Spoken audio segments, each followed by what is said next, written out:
Good day, everyone. I'm Dr. John Ward, Director of the Coalition for Global Hepatitis Elimination here at the Task Force for Global Health.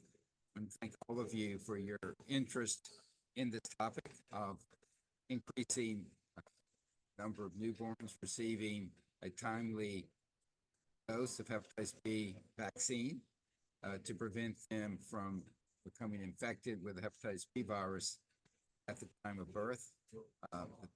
The opportunity here is to work with the coalition and with the U.S. CDC and other partners in raising awareness of the benefits of hepatitis B vaccination.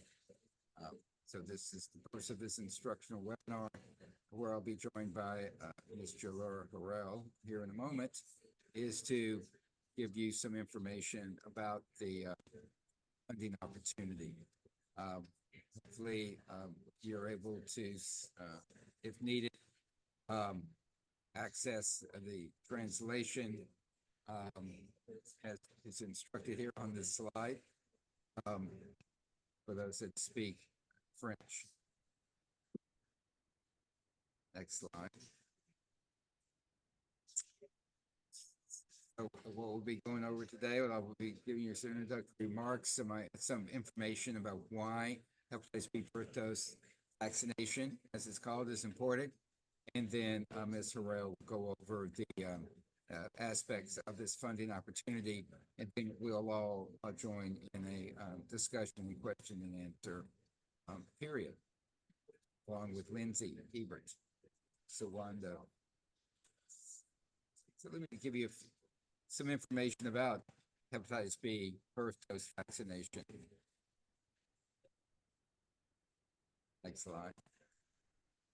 First of all, hepatitis B is just 1 second, John. I think your sound is coming through a little soft for some of our audience members, if Oui, ça possible. va, on attend. Okay, I'll try to speak less softly. Burden of hepatitis B virus is large, particularly the countries of Africa. As you can see here, about 65 million people are living with chronic hepatitis B infection in the countries of sub-Saharan Africa or the WHO African region. Now, importantly for our discussion today, you can see on this slide, over 770,000 new chronic infections occur every year in Africa. And that comes up to about 2 out of every 3 new infections that become chronic infections occur among the children of Africa. And that is because coverage with hepatitis B vaccine for newborns is so low in these countries. And that's what we're seeking to improve with this funding opportunity and working together to raise awareness of the benefits of hepatitis B vaccination. Next slide, please. And John, if you could just continue to get even closer to the mic, I think that should help. Okay.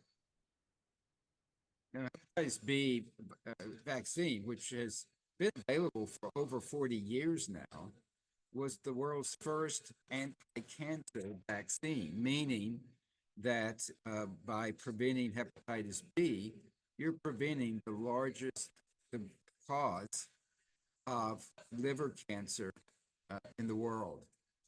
And indeed, liver cancer is the 3rd leading cause of cancer deaths globally. It's the 50% of all liver cancer in Africa is caused by hepatitis B. So if you prevent hepatitis B virus transmission, you prevent hepatitis B, and then you prevent liver cancer in later life. Next slide.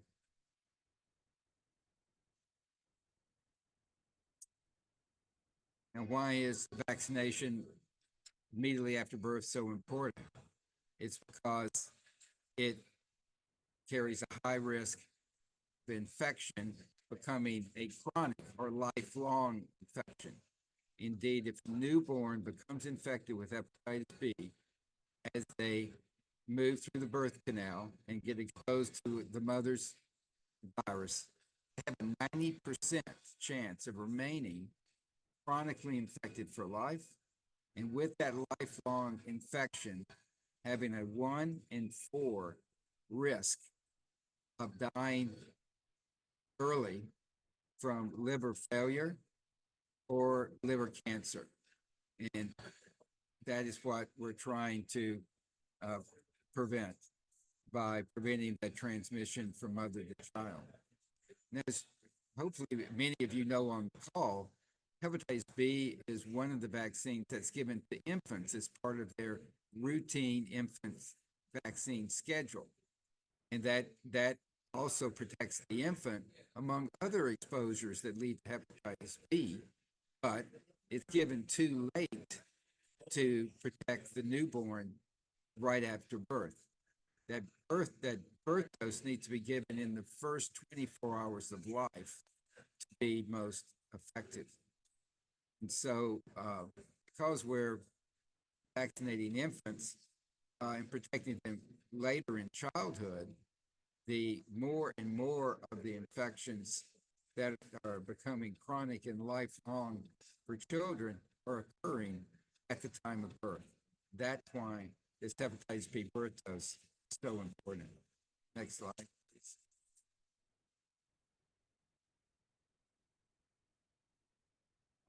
This just shows you the prevalence of hepatitis B among pregnant women. And you can see there it's very high in many countries, with anywhere from 1 out of every 100 to 1 out of every 10 women giving birth having hepatitis B. Next slide.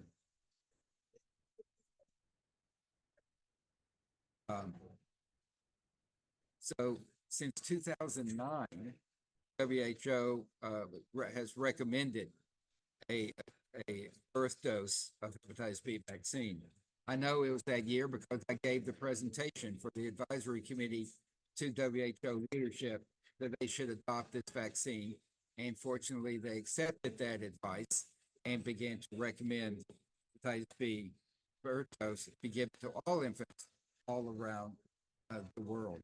And as you can see there, it's highly effective in preventing mother to child transmission. Now, there's still a small risk that some infants will not be fully protected with that vaccine. So there's also benefit in screening the mother to identify those women that do have hepatitis B, and then doing an additional prevention step for those infants known to know that they will be exposed at the time of birth, such as giving hepatitis B immune globulin if available, or giving them an antiviral medication to the mother to lower her viral load and increase the protection from vaccination. Next slide, please. So really what we are talking about is putting together a comprehensive set of interventions. Infant immunization that's given to, that's part of the routine infant immunization schedule, a timely dose of hepatitis B vaccine given to the newborn. So you give that to every newborn so you can make sure that every newborn is protected with a safe and effective vaccine. And I would like to quickly point out that for children that receive that timely birth dose and complete that infant immunization series, they're essentially protected for life from hepatitis B in later life. So it's truly a life-saving set of vaccines when done as recommended by WHO. And then you add on screening for pregnant women to identify those that are positive so that other interventions can be given to protect the infant. And also importantly, to refer that mother for her own care to clinicians that can give her treatment as recommended. Next slide, please.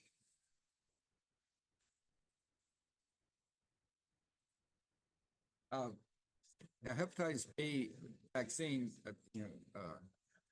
has, as I mentioned, has been available for over 40 years. And in many parts of the world, hepatitis B birth dose vaccination coverage is high. And so a recent analysis showed the benefits of infant hepatitis B vaccination is high. It's over 22 million deaths have been averted caused of hepatitis B vaccination of children. That's the kind of protection we're now trying to do our part to make available to every child in Africa. Next slide.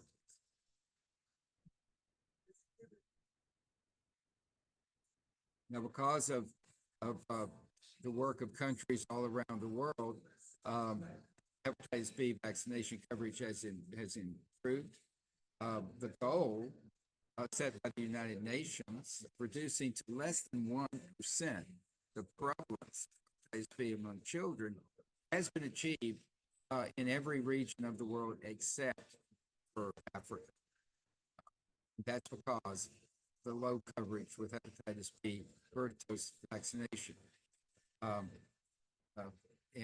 that low coverage is due in part to the lack of a policy by the national government for routine hepatitis B birth dose vaccination of infants. And so part of our education opportunity here in this announcement is to work with policymakers to make sure they're fully informed of the benefits of hepatitis B birth dose vaccination. We want to see this list grow of the number of countries that recommend timely, routine hepatitis B birth dose vaccination for their newborns. Next slide, please. We can have a tremendous public health impact in Africa. If we reach the coverage targets set by the World Health Organization for children receiving timely hepatitis B birth dose vaccination, we can avert 500,000 deaths from liver disease in later life among children to be vaccinated this decade in Africa. So that is our big opportunity to improve health in Africa, is preventing 500,000 unnecessary deaths from liver cancer and liver failure caused by hepatitis B. We want every newborn in Africa to be protected from hepatitis B, and we want you to join us in that effort. Next slide, please.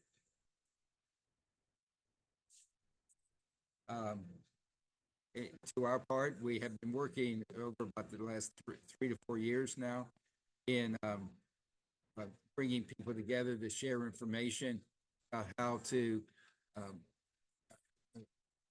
vaccinate newborns in different countries, how to reach those newborns, how to inform mothers, clinicians, policymakers on the benefits of vaccination so that vaccination coverage will rise. Next slide, please.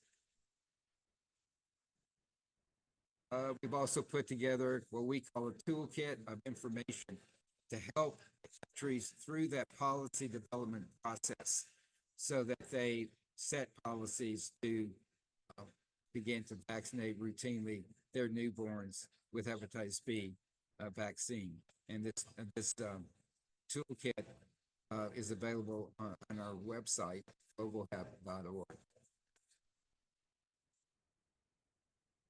The good news is that Gavi, the vaccine alliance that supports immunizations of children in Africa, has recently approved support for implementation of hepatitis B birth dose vaccine in Gavi eligible countries.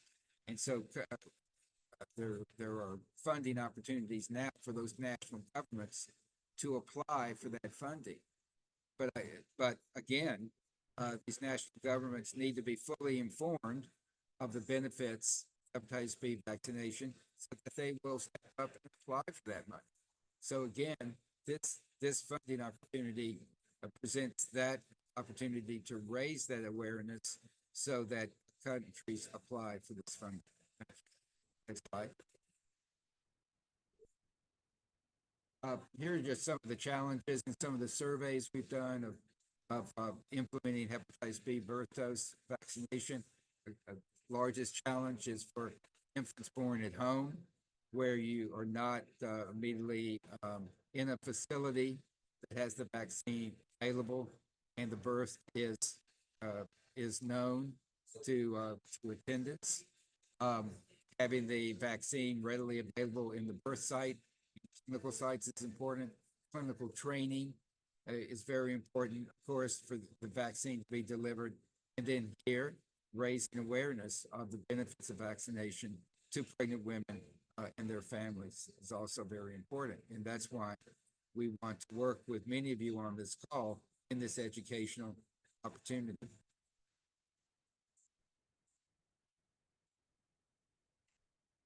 And I think I'll here turn it over to my colleague, Jalur Harrell, to review some of the projects in the past and this funding opportunity. Jalur? Thank you, Dr. Ward. Good day, everyone. So our hepatitis B birth dose advocacy in Africa program, the goal of this program is to invest in local civil society organizations in Africa to promote timely birth dose vaccination through promoting and advocating for hepatitis B birth dose policy and scale up, as well as through community awareness, education, and sensitization. So this program and our funding partner for this program is the U.S. Centers for Disease Control and Prevention. And some of the example activities that our past CSO grantees and current CSO grantees have completed are they've held stakeholder engagement meetings where they've met with Ministry of Health officials and policymakers to advocate for birth dose policy and scale up. They've also developed information and educational communication materials, and that includes everything from flyers, banners, posters, to even a documentary and radio jingles in their local language. They've also trained community health workers and traditional birth attendants on timely birth dose vaccination, and they've held community awareness meetings and town hall meetings to educate their local community on birth dose vaccination. So this year, we have been able to fund 7 CSOs in 6 countries. Those countries are Burkina Faso, Nigeria, South Sudan, Kenya, Rwanda, and Malawi. Next slide, please. And here are this year's organizations that we have funded. As I mentioned, we have 2 in Nigeria, 1 in Yobe State and 1 in Delta State, 1 in Burkina Faso, 1 in Malawi, 1 in Rwanda, 1 in South Sudan, and 1 in Kenya. Next slide, please. And here are some of the communication materials that have been developed by this year's CSOs. This year's group has produced over 55 communication materials. So here are some of the flyers that they have developed and banners, and even an example of one that was developed in their local language from our CSO in Kenya. Next slide, please. And here are some photos of this year's cohort. In the top left corner, you will see our CSO in Malawi hosting an awareness meeting for local community health workers. In the bottom left corner, our CSO in Kenya, their executive director, is handing over one of the t-shirts that they developed throughout their project to a local government leader to celebrate their partnership. In the upper right-hand corner, our CSO in South Sudan participates in a radio talk show. And in the bottom right-hand corner, our CSO in Yobe State, Nigeria, participates in their walk of awareness for the World Hepatitis Celebration Day. And that is an example of one of the banners that they developed throughout their project as well. Next slide, please. So now I will be going through our newly announced requests for proposals. Next slide. So the overview and objective of this project is to improve awareness of the importance of birth dose vaccination amongst pregnant persons, the general public, their families, healthcare workers, and policymakers. Next slide, please. In order for an organization to be eligible to apply, the organization should be a civil society organization in Africa. The main point of contact for the civil society organization should be based in the country as well and organize the advocacy campaign. And we expect CSOs applying to have experience in health promotions for infant and hepatitis B immunization, as well as experience in maternal and child health. Next slide, please. Reference will first be given to civil society organizations in countries that either have not yet adopted a NITAG recommendation for a universal birth dose policy, or they have birth dose coverage less than 75%. So if you look at the map pictured here, the countries shaded in purple do not have a birth dose policy or NITAG decision to adopt a birth dose policy, and the countries shaded in light blue have a birth dose policy, but their coverage is less than 75%. If you believe that your country does have a birth dose policy, but it's not included, please, we ask that you provide documentation of government adoption of birth dose policy in your application. And as always, for the latest information regarding the status of birth dose policy in your country, please contact your country's Ministry of Health. Next slide, please. So you may submit applications and proposals to one of two funding categories, the first being up to $20,000 and the second is up to $10,000. We intend to fund up to 8 applicants, and we expect that the funding awards will range between $7,500 to $15,000. Next slide, please. Now I will be going through what is required to be included in your proposal. So firstly, the background section. In this section, please describe briefly the status of birth dose policy and birth dose coverage in your country. Next, your proposal should also include a previous campaigns and experience section. In this section, please talk about your organization's work and experience that you have working in hepatitis and infant vaccination, or experience that you have working in maternal and child health. Please also include in your proposal up to 3 main objectives for your project and advocacy campaign. Next slide, please. In your proposal, please also have a proposed scope of activities and target population section. In this section, firstly, please describe the activities that you plan to complete throughout your project.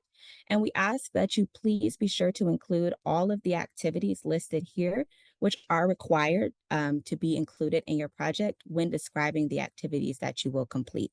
So that includes, as you see, at least one high-level meeting with Ministry of Health officials and other policymakers, developing infographics, audiovisual recordings, and posters with key messages to increase birth dose vaccine implementation and policy scale-up. Also, designing a coordinated campaign to reach target populations, engaging key stakeholders such as the Ministry of Health and government officials, implementing the communications campaign, and evaluating the impact of your project activities. Next slide, please. Also in this section, when describing what activities you will complete throughout your project, we ask that you also describe how those activities will reach specific target populations, including political leaders, policymakers, healthcare providers, the general public, particularly pregnant persons, women of childbearing age, and their families. And we also ask that you please explain how this approach will promote birth dose policy development and implementation after policy development. Next slide, please. So the project period for this project will be 7 months. It will begin in January of 2025 and end in July of 2025.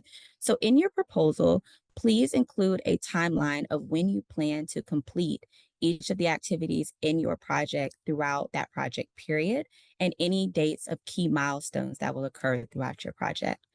There should also be a collaboration section in your proposal where you should describe how you engage local stakeholders, such as the Ministry of Health representatives and government health system representatives in a local coalition to implement a coordinated campaign. We also ask that you have an impact and outcome section in your proposal where you will describe what you anticipate the impact and outcomes of the activities that you complete during your project will be. And please have an evaluation section where you will describe how you plan to evaluate the audiences that you will reach, how the audiences will have received your messages, and the impact of your project on birth dose policy implementation and any policy development that will result from the activities during your project. Next slide, please. Your proposal should also include an itemized budget based on funding category that you are applying to, which again can either be our first category, which is up to $20,000, or our second category, which is up to $10,000. Next slide, please. Additionally, please be sure to include your organization's name and the year that it was established in your proposal. Please also include your organization's address. If your organization has a website, please also link that as well. And the contact information for the main point of contact for the person that will be leading the project. And please be sure to include your organization's certificate of registration and incorporation in your proposal as well. Next slide, please. So here is an overview of the timeline for the RFP and project process. So the proposal opened on August 28th, and it will close on October 10th. We plan to notify selected CSOs of funding in December of 2024, and those selected CSOs in the new round of grantees will kick off their projects in January of 2025, and their projects will end in July of 2025. Next slide, please. So in order to submit your proposal, please submit it in a Word or a PDF document via email to globalhep@taskforce.org by Thursday, October 10th, no later than 11:59 p.m. Eastern Daylight Time. We also have an optional proposal template that you may use that is located on our website at www.globalhep.org. Next slide, please. And overall, so the goal of your projects that should be reflected in your proposal is to develop an advocacy campaign focused on promoting birth dose policy development and implementation of birth dose after policy development. You may apply to one of two funding levels, up to $20,000 or up to $10,000. And the deadline to submit proposals is Thursday, October 10th at 11:59 p.m. Eastern Daylight Time. And please submit them in PDF or Word document format to globalhep@taskforce.org. All of the information on this year's request for proposals and even information on our past and current grantees and their projects and the work that they have done can be found on our website at www.globalhep.org. Next slide, please. And now we will open the floor for any questions that you may have. You may type them in the chat, or please use the raise your hand feature and come off of mute and ask them as well. Thank you. Thank you, Jalor and Dr. Ward. We do have our first question from Joel. And Joel would like to know, in South Africa, they introduced targeted hepatitis B birth dose vaccination in 2023, given to infants born to mothers who are hepatitis B positive. Is this approach considered sufficient if hepatitis B screening and testing in antenatal care is adequate? And what would be the argument for universal coverage? I'll hand that to Dr. Ward. Thank you for that question. Big concern about a targeted approach, particularly in a country that has a high prevalence of hepatitis B like South Africa, is that you miss children with timely hepatitis B birth dose vaccination. As I mentioned, screening mothers to identify those that are infected, has value to help assure that those infants are receiving hepatitis B birth dose vaccination. However, it should not be the gate that's required to be open for a child to receive a safe and effective vaccine. Because as we saw in the United States years ago, where that targeted approach was tried, children are missed by vaccination, either because the mother is not screened for whatever reason, or that information about the mother's infection status is not available at the time of delivery because medical records are not available, etc. So it's really the best approach is what's called the universal approach, where you just routinely deliver that timely birth dose vaccination to all infants. Then, if you do know the status of the mother, you can make extra special effort to make sure that birth dose vaccine is given as quickly as possible after birth, and if available, those other interventions I mentioned, hepatitis B, immune globulin, or antiviral prophylaxis with the medication tenofovir given to the mother. So there's value in knowing the mother's status, but it should not be the deciding factor as to whether that child receives a vaccine. Because you miss children with a safe and effective vaccine that costs less than 40 US cents. So the government is not saving money of a large amount in denying vaccine to infants based on the status of the mother's infection. Every child should receive this safe, low-cost, highly effective vaccine to eliminate their risk of hepatitis B infection. And then if the status of the mother is known, extra efforts can be made to fully protect that child. Hopefully that's clear. And my email is jward@taskforce.org if you'd like to ask additional questions that we might not have time for today. Thank you. And just to emphasize there, Joel, for South Africa, they certainly would be a target country because we do want them to move towards a universal policy. So important work to be done there. Just a couple questions, perhaps Jalor, if you want to start, and then Dr. Ward to add on country eligibility. Are applications from South Sudan and Uganda accepted this round for funding? And then a question in the chat on Somalia.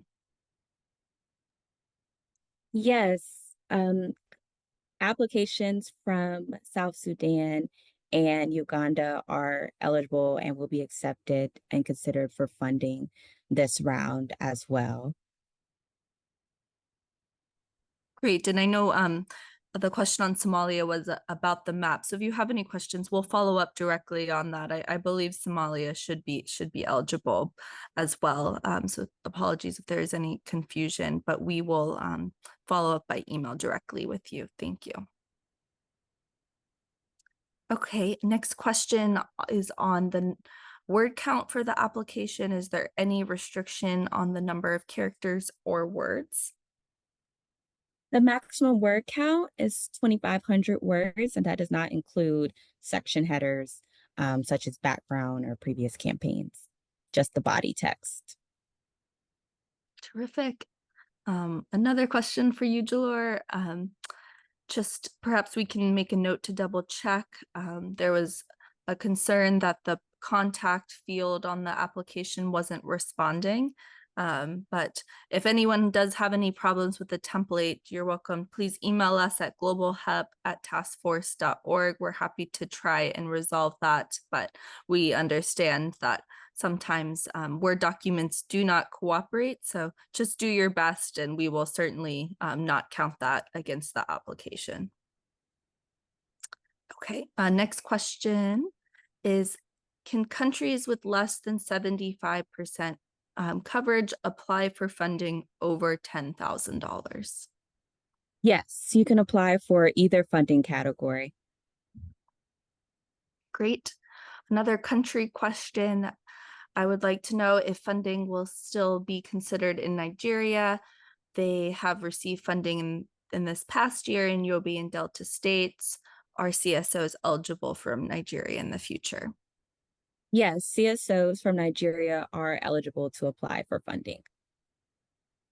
And then can CSOs in the process of registration apply? I will defer that question to Dr. Ward. Uh, uh, as we said, as Jalur said, mentioned, and it's stated in the funding announcement, the organization needs to be registered. So that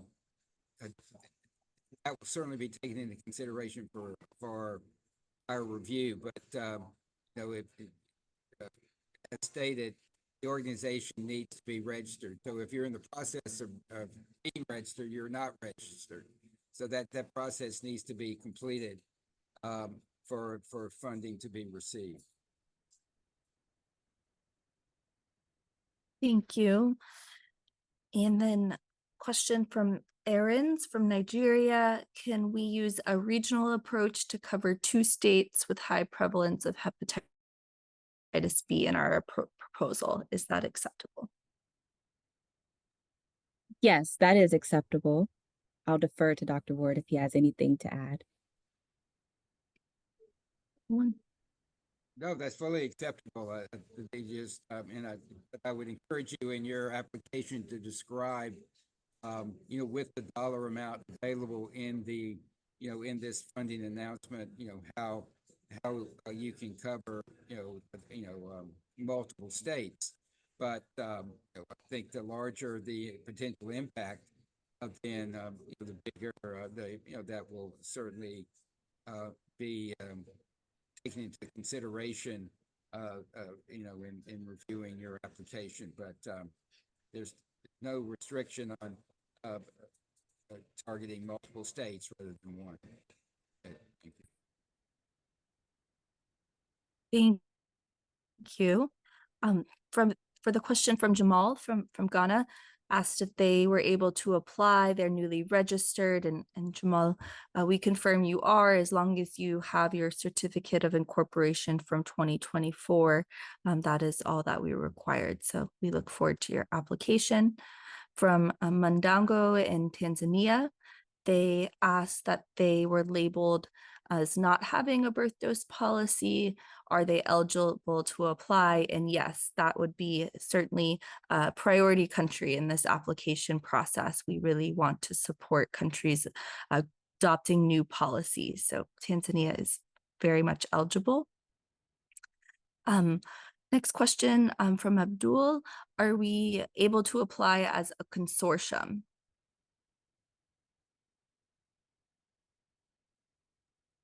Yes, you are able to apply as a consortium. Just please be sure to provide your certificate of registration and incorporation for each CSO that will be a part of that consortium as well.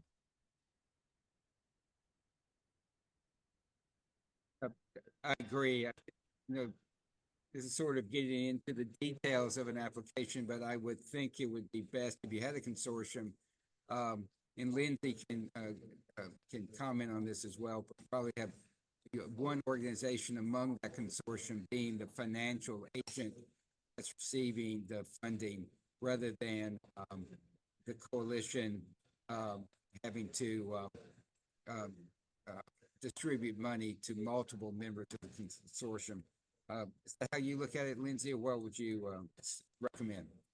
Yes, I think it would come down to, in the application, clearly describing the roles of all the partners and selecting one partner to be the lead organization that would be tasked with liaising and communicating with the Task Force for Global Health and the coalition in particular as the funding recipient. But we very much encourage partnerships in consortium building in this work. We do know, though, that the funding is limited. We wish we had more funding, so do keep that in mind as well.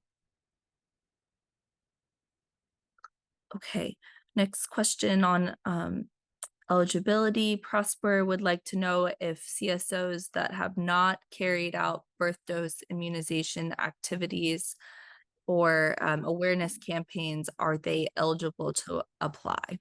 Okay. Okay. I'll defer that. Merci. Sorry, I'll defer that to Dr. Ward.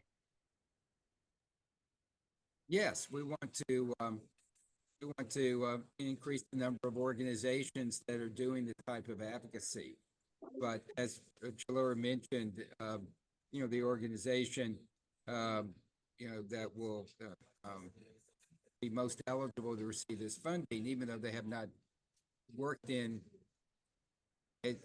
promoting hepatitis B birth dose vaccination, will be some other related health education opportunity for maternal and child health um, that, that shows that they can move into this area.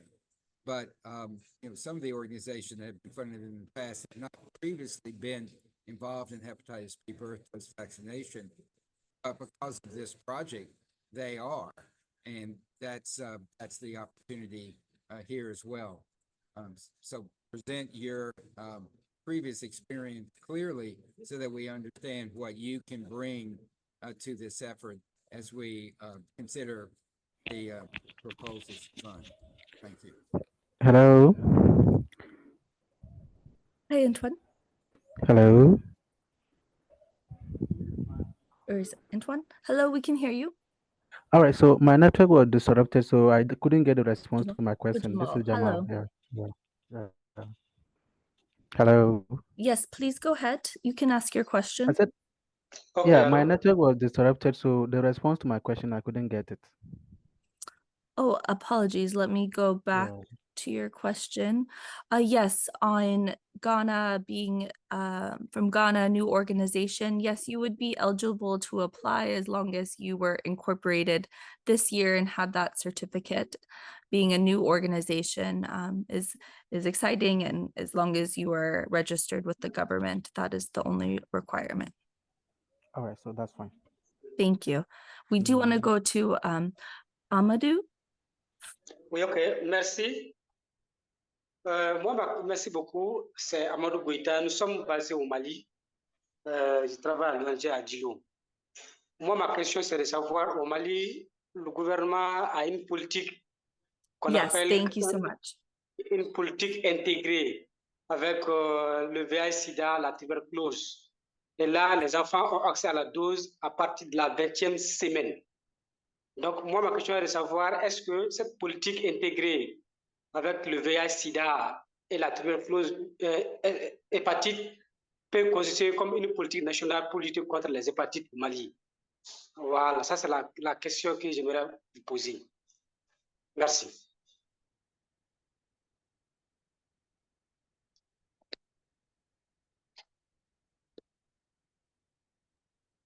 John, Defer. would you like to take that one?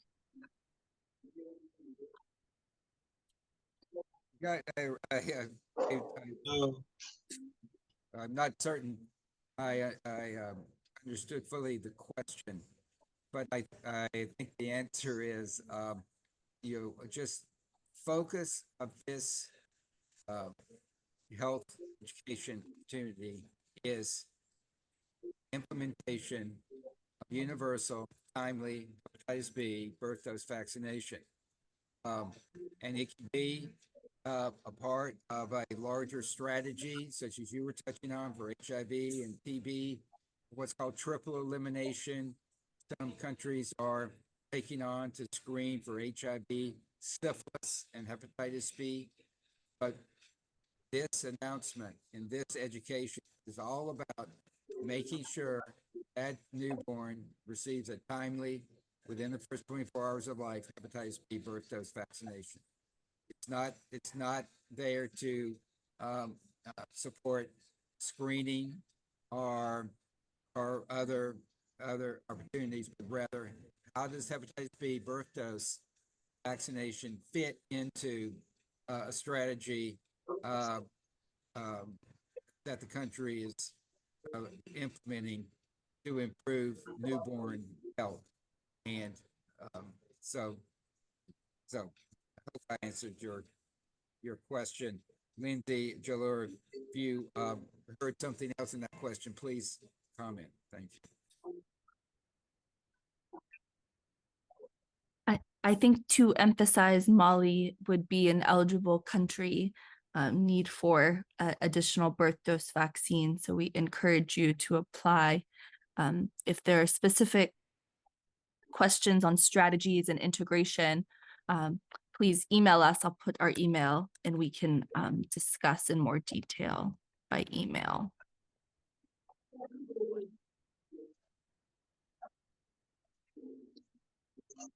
And then our next question is about if there's a set quota on the number of countries we wish to fund. Are we looking for regional diversity in the number of countries funded? And how we will go about that process of picking a set of NGOs from different countries. Well, just to begin, there's not a set number of how many applicants we intend to fund from a set number of countries. We intend to fund up to 8 applicants, but that will depend on the quality of the applications.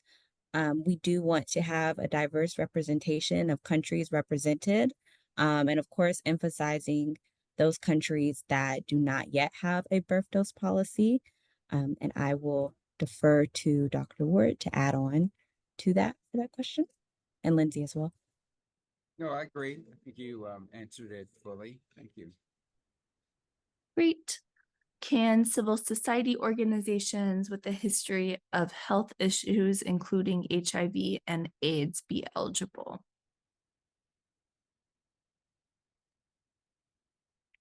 Yes, you are eligible to apply. Again, the purpose of this, in your proposal, we would just encourage you to, in your previous campaigns, describe the work that you have done, but for this proposal to also emphasize the work that you plan to do in hepatitis B birth dose, as that is the focus of this project. So, Does the program cover PMTCT? yes, it does cover PMTCT. To clarify, though, this funding really needs to focus on birth dose vaccination, which is a part of PMTCT, but the funding cannot be used exclusively for screening or treatment activities. The communication can involve those activities as part of the package, but the emphasis must be on vaccination of newborns. John, would you like to add to that? I just want to emphasize that, when we in our previous grantees, we went through those, that process of reviewing education materials and ensuring that focus on hepatitis B birth dose vaccination. So it's really, that's the focus here. As I was trying to point out earlier, it can be part of a larger strategy, but this funding is for raising awareness of the benefits of vaccination for the newborn. Thank you. Great. Would you need audited financial reports to be eligible to apply for funding? No, that is not a requirement to be included when you submit your proposal. We just ask that you include an itemized budget in your proposal, but if you would like to include that in your email submission, you may include those financial reports as well, but it is not a requirement. Okay. 2 questions. One on, is Kenya eligible, and can a CSO submit multiple proposals? Kenya is eligible to apply, and I'll defer to Dr. Ward and Lindsay on the multiple proposals. There's the funding announcement does not state that only one application per organization is allowed. So that technically that means then yes, you can. I mean, you're essentially competing against yourself. I would emphasize, I would just encourage one strong proposal rather than multiple ones. Thank you. Great. And why don't we go to Frank? Frank, would you like to ask your question?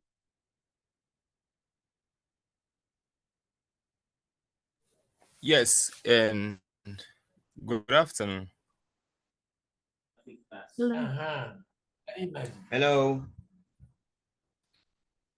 Hello.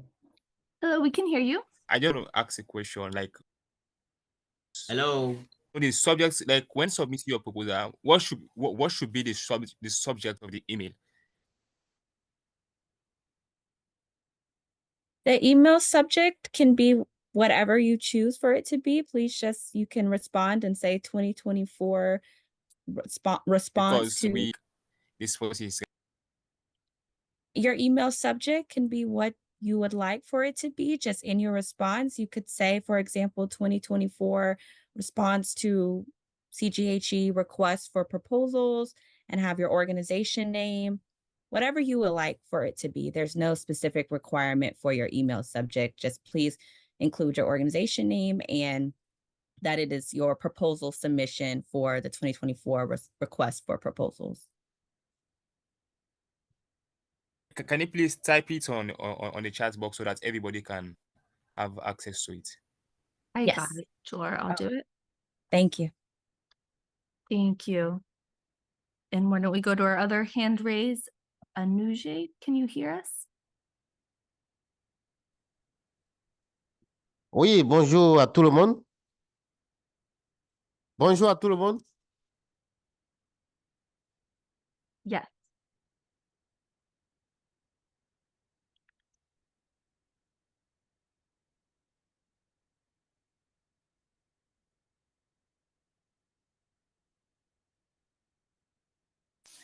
And my last question, is it going to base only on campaign like engaging community, raising more awareness, and also engaging schools, and also working with the Ministry of Health and C'est pas ça, c'est Sanitation to ensure that people like Hein?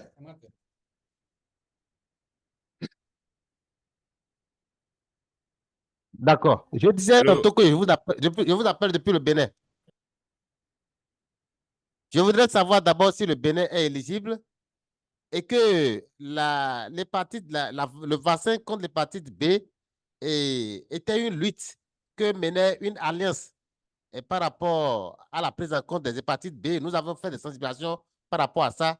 Est-ce que le Bénin est éligible? Est-ce qu'on peut écrire le projet en français?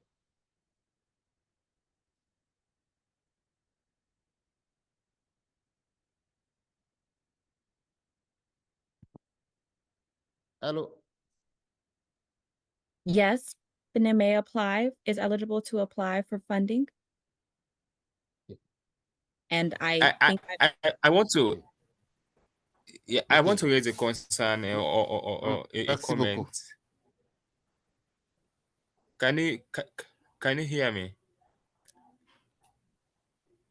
Like, is it proposal only focus on campaign like and raising awareness in community level, in school, and also working collaboratively with health worker and help popularizing this particular campaign? Is it only focus on that, or it also has its own different areas of focus? Because the reason why I'm asking, I was actually trying to join the Zoom. I was actually not I didn't really start the meeting, so that's why I'm asking.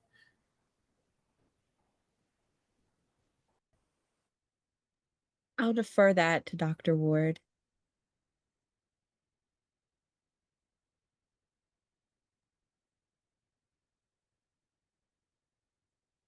Your strategies, what you propose, should be based on your knowledge of what's needed in your particular country. So, for example, a country that might have been just very recently adopted a policy for hepatitis B birth dose vaccination, the health promotion or education activities might be more focused on clinicians. For example, where as in contrast to a country where hepatitis B birth dose has yet to be implemented, and there needs to be a real strong focus on policymakers, government health officials responsible for that policy development to educate them in that and raise the awareness of hepatitis B birth dose vaccination for that policy development process. I think in both of those activities, in always there's should be a focus on um, uh, public awareness raising, particularly for women of childbearing age, pregnant women, young families, so that they understand the benefits of vaccination when offered, or are actually requesting birth dose vaccination for their newborns, so that that vaccine is received, and clinicians begin to understand that this is um, a intervention that is desired, by their patients.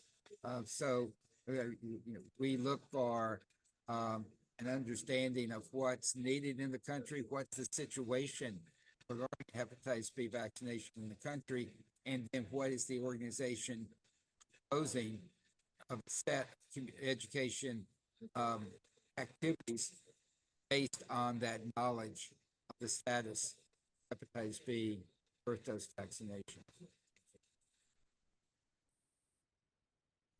Okay, when it comes to the background of the proposal, and are you going to let me say give a case study about issue around hepatitis, like for Sierra Leone's, like give a background in Sierra Leone's and the ways at which people are encounter this challenge, and how best you want to see how best you can make it known to the public, and also by raising awareness, like giving an idea towards the background of itself for people to understand it clearly, that this is what actually your organization is visioning at, like try to address this in help raising awareness, working with community leaders, health workers, with the ministry, help popularizing, influencing policy that will also help to ensure that we are able to raise awareness about hepatitis B, and also try to encourage community members, also encourage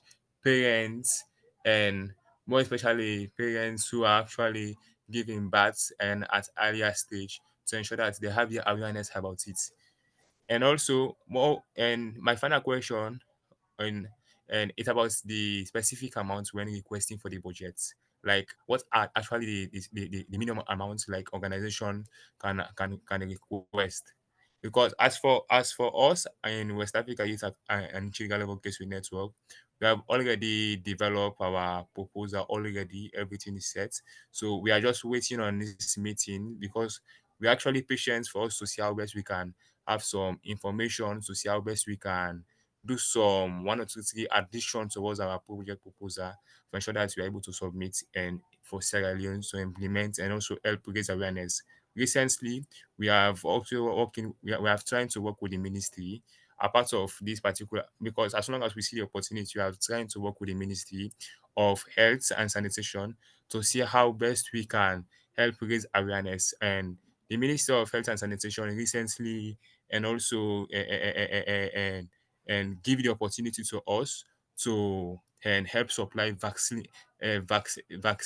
to people who are living in local communities, more especially in this area of hepatitis, and also to ensure that we're able to raise awareness. So it's a great opportunity for us to work with you guys in this particular area, because when it's in our key areas of focus in the health, because we focus on health, educations, and child protection, youth empowerment. In the health sectors, we do work I'm on so sexual sorry, reproductive we're health and running rights, out of and time, so whereas please we wrap up. working in an area like okay, no problem. Okay, it's okay. It's okay for now. It's okay for now. It's okay for now. Okay. Thank you. Just very quickly, I think you laid out very well what the application should focus on. What's the background? What kind of educational material activities are needed, and how can your organization deliver those? That's. I think you presented a nice summary of the outline of the of the application. Ministry of Health can certainly be a partner, and you stepping in to be that critical civil society organization that's helping the health ministry do their educational work. I think that that's also acceptable and encouraged. I think that so sounds like you're on the right track putting together an application for this funding. Thank you. Hello. Okay. Okay, Hello. so Can I ask a In the question? in the collaboration area, it's also going to look like you include the partners that you will be in collaborating with in the project, right? Yes, that is correct. In the collaboration section, please describe the partners that you plan to work with to implement this project and to lead a successful coordinated campaign with local leaders, Ministry of Health officials, other government health agencies in your community. And I think there was a question regarding budget. The two funding categories, again, are up to $20,000 or up to $10,000. And in your proposal, please include an itemized budget according to the funding category to which you are applying. And I think we are out of time for today. We apologize that we were not able to get to everyone's question, but please, if you have a question as you go throughout your proposal process, and if we did not get to your question today, please ask us your question via email. You can email us at globalhep@taskforce.org. It is in the chat and we will re-put it in the chat for you as well. And one last question, any requirements on font spacing in the document to be shared via email? No, there are no requirements. We just have a maximum word count of 2,500 words, and that does not include section headers. Again, please email us at globalhep@taskforce.org. Lindsay has placed it in the chat. We thank you all for joining today, and we look forward to receiving your proposals, and we look forward to working with you. Thank you, and have a great rest of your day.